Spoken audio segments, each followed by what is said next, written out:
আজকে তৈরি করে দেখাবো কচু রান্না। আর কচু কিন্তু আমাদের সবারই অনেক অনেক পছন্দ। কি ভিউয়ার্স, সবার পছন্দ তো? হ্যালো ভিউয়ার্স, আসসালামু আলাইকুম। Welcome to my channel Chinese blog and cooking channel. Viewers, আজকে তৈরি করে দেখাবো কচু রান্না। আর কচু রান্নাটা কিন্তু খুব ইজি।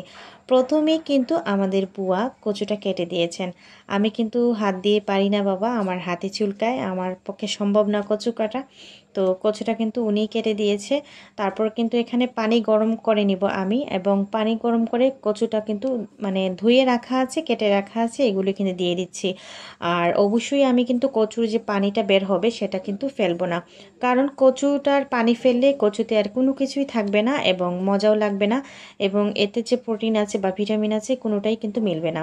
তো ভিউয়ার্স, এভাবে কিন্তু আমি একেবারে দিয়ে দিয়েছি এবং একটা বোলের মাধ্যমে কিন্তু এটাকে আমি সিদ্ধ করে নেব, এবং বলের মাধ্যমে কিন্তু করবো এটা, হাঁড়িতে বা পাতিলে আমি নেই।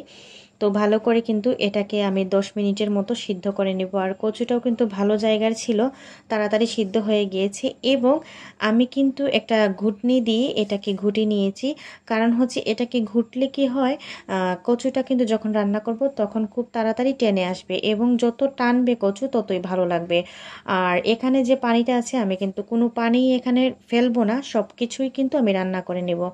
প্রথমে একটা প্যান বসিয়ে নিয়েছি, তারপর এখানে দিয়ে দিয়েছি পর্যাপ্ত পরিমাণ সয়াবিন তেল, তারপর এখানে দিয়ে দিয়েছি আস্ত জিরা, তারপর দিয়ে দিচ্ছি কালো জিরা। কালো জিরাটা কিন্তু অপশনাল, আপনি দিতেও পারেন না দিতেও পারেন। এখানে দিয়ে দিয়েছি আমি 4-5টার মতো রসুন কুচি। রসুনটা একটু বাড়িয়ে বেশি করে দিবেন। তো এই তো এখানে কিন্তু 2টার মতো পেঁয়াজ কুচি আমি দিয়ে দিয়েছি। এখানে আমি 2 চামচ রসুন বাটা দিয়ে দিব। আমি আস্ত রসুনটাও দিব এবং রসুন বাটাটাও দিব। তাতে হবে কি, এটাতে যদি কচুতে কোনো চুলকানি থাকে তাতে কিন্তু আমাদের গলাতে ধরবে না। সেজন্যই কিন্তু আমি এখানে রসুনটা বেশি দেব। আর অবশ্যই রসুন বেশি দিলে কিন্তু কোনো প্রবলেম হবে না, কিন্তু পরিমাণ যেতে বেশি দিলে কিন্তু এটা তিতা বা গন্ধ লাগতে পারে। তো এখানে দিয়ে দিয়েছি হলুদ গুঁড়ো 1 চা চামচ এবং মরিচ গুঁড়ো 1 চা চামচ এবং ধনে এবং জিরা গুঁড়ো আধা চা চামচ করে, লবণ দিয়ে দিব 1.5 চামচ। তো ভিউয়ার্স, আমি কিন্তু শুটকি দিয়ে রান্না করব না, আমি কিন্তু নিরামিষের মতোই রান্না করব, আর এভাবে খেতেও কিন্তু খুব ভালো লাগে। আর ভিউয়ার্স, কচু রান্নাটা কিন্তু আমার আম্মার থেকে আমার শেখা, আর এই বিগত 2 থেকে 3 বছর থেকে হয়তো আমি কচু রান্না করি। আমি কোনোদিন কচু রান্না করতাম না, আমার এটা অনেক বোরিং ফিল হতো, ভালো লাগতো না, খুব কষ্টের কাজ মনে হতো। তো আজ 2 বছর থেকে আমি কিন্তু কচু রান্না করি। তো এই তো মশলাটা কষানো হয়ে গিয়েছে, তারপরে কিন্তু আগে থেকে জাল করা সিদ্ধ করা কচুটা এখানে দিয়ে দিয়েছি। আর আমি কিন্তু কোনো ধরনের পানি এখানে ফেলিনি, আপনাদের সাথে আমি জুম করে শেয়ার করছি।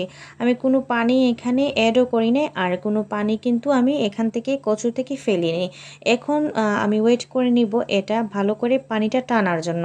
আর এটা যত জাল হবে তত কিন্তু জাল খাবে, এবং এটা তত পানি টেনে আসবে, ততই কিন্তু ভালো লাগবে। তো আজকের রেসিপিটা কিন্তু আমার এই পর্যন্তই। আমি ভাতের সাথে শেয়ার করে আপনাদের সাথে দেখিয়ে দিচ্ছি।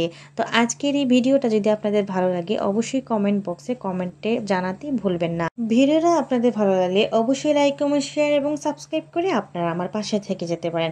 আর বেশি ভালো লাগলে আপনাদের পরিবার এবং ফ্রেন্ডদের সাথে শেয়ার করতে ভুলবেন না। তো আজকের মতো এই পর্যন্তই। নতুন ভিডিও নিয়ে অবশ্যই হাজির হব। সে অবধি সবাই ভালো থাকবেন, সুস্থ থাকবেন। থ্যাংকস ফর ওয়াচিং অ্যান্ড আসসালামু আলাইকুম।